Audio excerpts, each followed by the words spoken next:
बरं, दोनही महापुरुषांचे कालखंड वेगवेगळे आहे. पण कालखंड जरी वेगळे असले, तरी दोघांच्या कार्यामध्ये मात्र प्रचंड समानता आहे.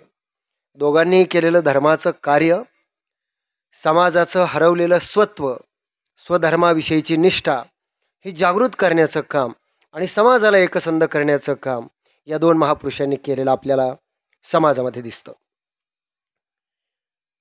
स्वामी विवेकानंद आणि राष्ट्रमाता राजमाता जिजाऊ दोन्ही महापुरुष महत्त्वाचे आहे. पहिल्यांदा थोडंसं स्वामी विवेकानंदांविषयी बोलतो आणि मग राजमातेकडे येतो. स्वामी विवेकानंद यांना तरुणांचे प्रेरणास्रोत म्हणतात. ते का म्हणतात, कशाकरता म्हणतात, आताची तरुण पिढी पाहिली की मला असं वाटतं की स्वामी विवेकानंदांवर तर मुख्यतः प्रामुख्यानं भाषण करण्याची गरज आजच्या काळामध्ये आलेली आहे. याचं कारण आहे, एक संन्यासी योद्धा म्हणून स्वामी विवेकानंदांकडे पाहिलं जातं. मी कॉलेज जीवनामध्ये शिकत असताना एक वाक्य माझं खूप आवडतं होतं. कुठे ऐकलं होतं मी मला माहीत नाही, पण मला खूप आवडायचं. मी नेहमी सांगायचो की असं म्हणतात की केस वाढून विषयानंद भोगण्यापेक्षा बुद्धी वाढून विवेकानंद व्हावं.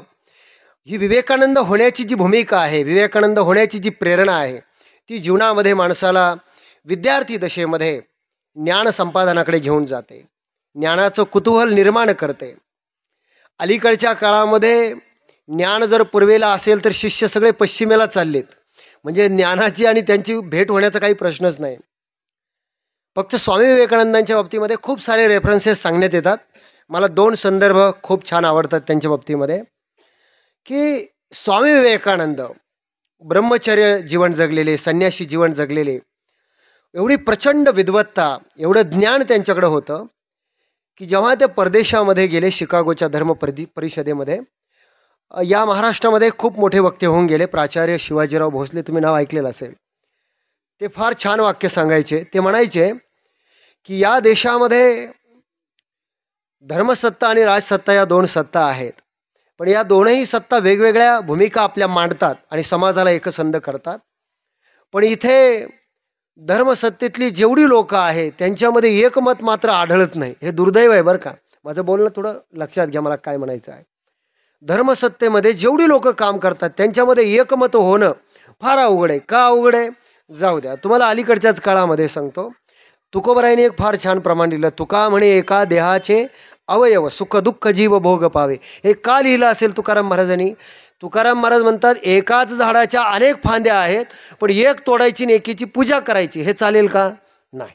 तसं आपण देवाची पूजा करताना किंवा धर्म जागवत असताना किंवा धर्माचं महत्त्व सांगताना एका धर्माची निंदा करतो, एका धर्माला नाव ठेवतो आणि आपला धर्म किती मोठा आहे हे जेव्हा जगात ओरडून सांगतो, तेव्हाच तुम्हाला धर्म कळालाच नाही, हा त्याचा पहिला अर्थ होतो.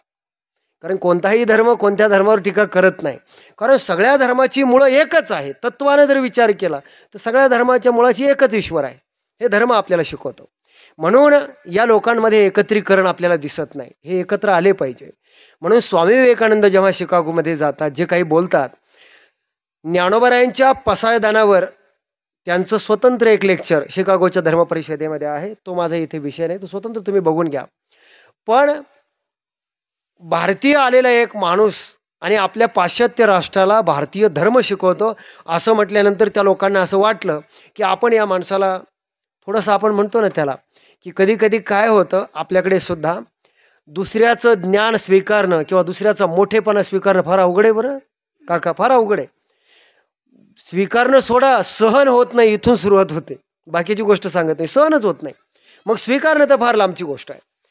स्वामी विवेकानंदांना कमीपणा दाखवण्याकरता त्या लोकांनी काय केलं माहिती आहे का? जेव्हा ते बोलायला उभे राहिले, तेव्हा बोलायला उभे राहिल्यानंतर एक तर पहिली गोष्ट, ते पहिल्यांदा परदेशात होते, त्यांनी पहिलं वाक्य उच्चारलं, ब्रदर्स अँड सिस्टर्स. एवढं म्हटल्याबरोबर त्यांना वेळ दिला होता 5 मिनटं आणि हे लोक 7 मिनटं टाळ्याच वाजवायला लागले. कारण त्या लोकांना अक्षरशः वेळ लागलं. का? याचं कारण सांगतो की पाश्चात्य राष्ट्रामध्ये स्त्री आणि पुरुष या 2च संकल्पना क्लिअर आहेत. माझं बोलणं नीट आहे का? मी फार संयमपूर्वक सांगतोय. स्त्री आणि पुरुष या 2च संकल्पना क्लिअर आहेत. हा पुरुष आहे ना, हा स्त्री आहे, पण याच्या पलीकडं अजून काही नातं असतं हे त्यांना माहीत नाही. आणि आपलं कुटुंब सोडता या जगात वसुदैव कुटुंबकम ही जी भूमिका वारकरी संप्रदाय आणि भारतीय संस्कृती, वारकरी परंपरा जी जगभर सांगते, ही जगाला माहितीच नाही. म्हणजे ज्या देशामध्ये, ज्या घरात मी राहतो तो माझा बाप आहे की आणखी कोणी बाप आहे, ज्या आईबरोबर मी राहतो ती आई आहे की आणखी कोणी आई आहे, जिला मी बहीण म्हणतो ती माझी सख्खी बहीण आहे का सावत्र बहीण आहे, तिथे कुटुंब व्यवस्था उद्ध्वस्त आहे. अशा देशामध्ये स्वामी विवेकानंदासारखा महापुरुष तिथं जाऊन म्हणतो की तुम्ही जगातले सगळे माझे कोण आहात, भाऊ आणि बहीण आहात. ही संकल्पना त्यांच्यासाठी नवीन होती. हे मी याकरता सांगतोय की एवढी व्यापक दृष्टी जगाला शिकवणारा आपला धर्म आहे, आपली परंपरा आहे. पण दुर्दैव हे आहे की आपल्या धर्माचं आणि आपल्या परंपरेचं, आपल्या संस्कृतीचं मोठेपण अजून आपल्याला कळालंच नाही. कळालं असतं तर पाश्चात्यांचं अनुकरण इतक्या मोठ्या प्रमाणात आपण केलं असतं का? जाऊ द्या. स्वामी विवेकानंदांचं एक फार छान वाक्य आहे काका, मला फार आवडतं. ते असं म्हणतात की आम्हा भारतीयांना किंवा भारतातल्या लोकांना कोणी धर्म शिकवण्याच्या भानगडीत पडूच नका. का पडू नका? याचं एक कारण सांगतो. ते असं म्हणतात की अरे इथे येऊन तुम्ही तुमच्या धर्माचा प्रचार करायचा किंवा काहीतरी लालसा द्यायची आणि आमचा धर्म स्वीकारा असं म्हणत असताना ते असं म्हणायचे की तुम्ही आम्हाला धर्माचं महत्त्व सांगूच नका. का सांगू नका? कारण आमचा धर्म, आमची परंपरा ही इतकी पुरातन आहे की त्यांचं वाक्य असं आहे की ज्या देशामध्ये दारामध्ये भिकारी आल्यानंतर तो भिकारीसुद्धा एक भाकर मागताना ज्ञानोबरायांच्या ज्ञानेश्वरीची ओवी आणि तुकोबरायांचा अभंग म्हटल्याशिवाय भाकर घेत नाही, ही ज्या देशाची ज्ञानाची परंपरा आहे त्या देशाला तुम्ही धर्म सांगणार आहात का? एवढी जुनी परंपरा कुठे आहे संस्कृतीची? कुठेच नाही. ज्या देशामध्ये प्रत्येक अणुरेणूमध्ये ईश्वराचा संदर्भ जिथे दिला जातो त्या देशाला धर्म सांगण्याची गरजच नाही. सकाळी उठल्यापासून आम्हाला धर्म शिकवला जातो, तो आमच्या रक्तात आहे, तो आमच्या मातीत आहे, तो आम्हाला वेगळं सांगण्याची गरज नाही. हे मी याकरता म्हणतो आहे की स्वामी विवेकानंदांसारखा महापुरुष आज जगभर तुम्ही कितीही ओरडून सांगा की आमची संस्कृती श्रेष्ठ आहे, आमचा धर्म श्रेष्ठ आहे, पण आज जगाच्या कान्याकोपऱ्यामध्ये भारत देश आणि भारत देशाचा धर्म जर पोहोचला असेल तर तो केवळ आणि केवळ स्वामी विवेकानंदांमुळं. म्हणून या महापुरुषाची जाणीव आपल्याला ठेवावी लागते. आणि अजून एक गोष्ट सांगतो, या महापुरुषांकडून एक गोष्ट शिकण्यासारखी आहे. स्वामी विवेकानंद जेव्हा परदेशामध्ये गेले, स्वामी विवेकानंदांचं एक वैशिष्ट्य तुम्हाला सांगतो की या माणसाकडं चातुर्य, बोलण्याचं एवढं विशेष होतं की सोनवणे दादा तुम्हाला गमतीनं सांगतो की त्या लोकांनी काय केलं, या माणसाला काय करावं. आता एखाद्याला जर हिनवायचं असेल तर लोक काय करतात, काहीतरी त्याचा अपमान व्हावा म्हणून काहीतरी करावं.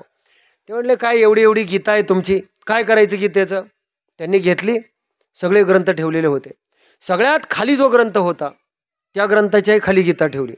आता ठेवल्याबरोबर ते स्वामी विवेकानंद होते. त्यांनी सांगितलं, म्हटले बघा आमची संस्कृती, आमचा धर्म इतका पुरातन आहे की जगातल्या सगळ्या धर्माचा पाया कोण आहे? गीता आहे. तसं म्हटल्यावर त्यांना वाईट वाटलं. ते म्हणले अरे हे तर उलटं सांगायला लागले की सगळ्या धर्माचा पाया, सगळ्या ज्ञानाचा पाया गीता आहे.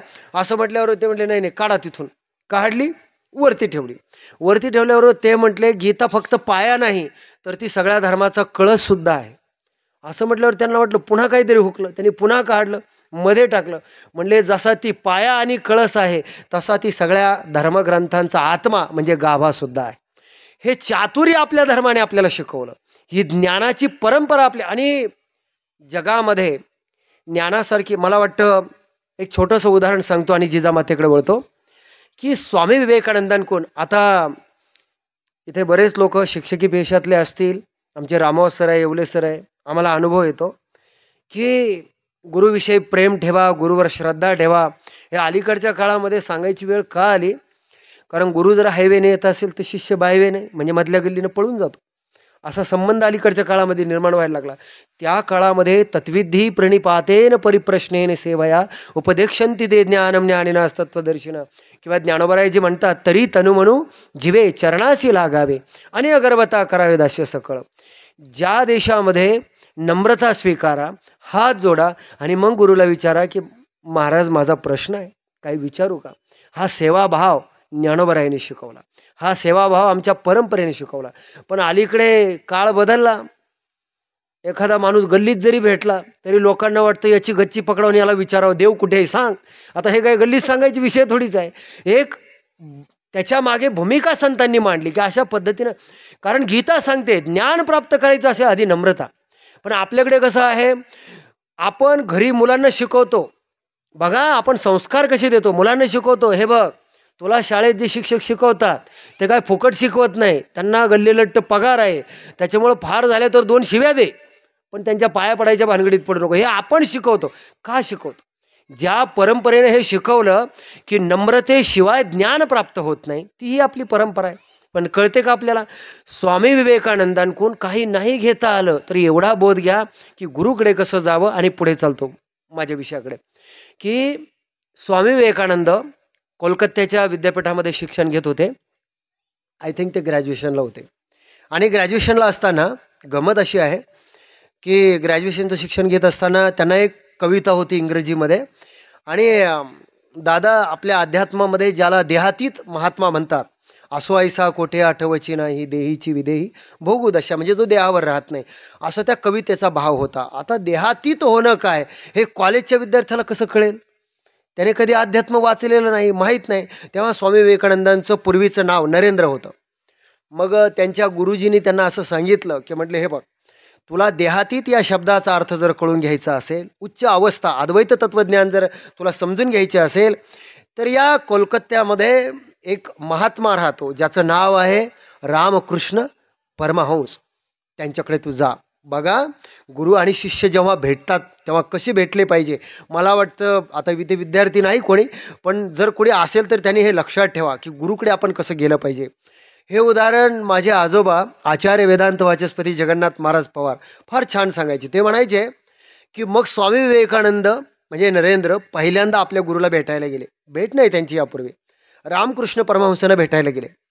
एक महात्मा फकीर, कडी लावलेली आहे, मध्ये दार लावलेलं आहे, आणि अशा अवस्थेमध्ये कडी वाजवली, छोटीशी कुट्या कडी वाजवली. कडी वाजवल्याबरोबर जनरली सर्वसामान्यपणे दरवाजा जर कोणी वाजवला तर आपण काय म्हणतो? कोण आहे? साधा प्रश्न आहे. किती साधा प्रश्न आहे, पण लक्षात ठेवा बरं का, मी गमतीनं म्हणत असतो, सफरचंद पूर्वीही पडत होते, आताही पडतात आणि पुढेही पडतच राहतील. पण सफरचंद पडल्यानंतर गुरुत्वाकर्षणाचा शोध लागणं किंवा तो खालीच का पडतो वर का जात नाही हे फक्त कोण्या एकालाच कळतं, ती दृष्टी लागते. मी गमतीनं म्हणत असतो की न्यूटनने किंवा ह्या शास्त्रज्ञांनी पडत्या सफरचंदाऐवजी जर माणसांची जी नीतिमत्ता ढासळलेली जर पाहिली असती तर कदाचित आणखी कशाचा शोध लागला असता. पण कदाचित आज आम्हाला या न्यूटनच्या नियमाऐवजी आम्हाला हे सांगावं लागेल, शिकवावं लागेल की बाबा जीवनामध्ये आपण जगाकडं पाहताना कशा पद्धतीनं पाहतो त्यावर जीवन ठरत असतं. म्हणून महापुरुष जग तसंच आहे. आकाश पूर्वीही असंच होतं, आजही असंच आहे, उद्याही असंच राहणार आहे. मग फरक कुठे पडला? फरक तुमच्या दृष्टीमध्ये आहे. तुम्ही पाहता कसं जगाकडं. वृत्ती तीच आहे. स्वामी विवेकानंद गुरुकडे गेले. ऐका मला सांगायचं काय, तुम्ही बघता कसं जगाकडं. स्वामी विवेकानंद गेले, कडी वाजवली. प्रश्न काय आहे? कोण आहे? हा प्रश्न तुम्ही ऐकला नाही की यापूर्वी? अजूनही ऐकता, पुढेही लोक ऐकतील.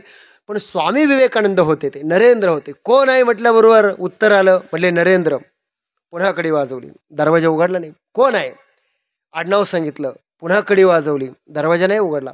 पुन्हा कडी वाजवली, म्हणले गावाचं नाव सांगितलं, तालुक्याचं नाव सांगितलं, वडिलाचं नाव सांगितलं, मग कॉलेजचं नाव सांगितलं. मधून एकच प्रश्न, काय? कोण आहे? स्वामी विवेकानंद हुशार होते. त्यांच्या लक्षात आलं ज्या अर्थी प्रश्न एकच आहे, उत्तरं मात्र बदलतायत, त्या अर्थी काहीतरी वेगळं उत्तर अपेक्षित आहे. 16व्या वेळी ज्यावेळेस स्वामी विवेकानंदांनी कडी वाजवली तेव्हा रामकृष्ण परमहंसांनी मधून आवाज दिला, कोण आहे? तेव्हा स्वामी विवेकानंदांनी दिलेलं उत्तर तुमच्या आमच्या करता आहे. स्वामी विवेकानंद म्हटले, मी कोण आहे हेच मला माहीत नाही आणि ते माहीत करून घेण्याकरता तुमच्याकडे आलो. ही भूमिका शिष्य म्हणून आपल्याकडे असली पाहिजे गुरुकडे जाताना. इथं कसं आहे दादा, गुरुकडे काही शिष्य जातात पण गेल्यानंतर गुरुला म्हणतात तसं मला सगळं येतं, मग आलात कशाला गुरुकडे? बरोबर आहे की नाही? सगळं तुम्हाला जर आधीच येत होतं तर आलात कशाला? गुरुकडे जाताना पाटी कोरी असली तर चालते, कारण आमचा संप्रदाय आम्हाला असं सांगतो की चांगदेवानी कोरे पत्र पाठवलं म्हणून चांगदेव 65 जन्माला कारण झालं. कोरं पाठवलं म्हणून. कोरं असेल तर लिहिता येईल, पण तिथे आधीच जर काही लिहिलं असेल तर कुठे आणि काय लिहावं हा मोठा प्रश्न आहे. म्हणून ही आपली परंपरा, ही आपली संस्कृती आपल्याला शिकवते की महापुरुषांनी जगाकडं पाहण्याची दृष्टी आपल्याला दिली. आणि म्हणून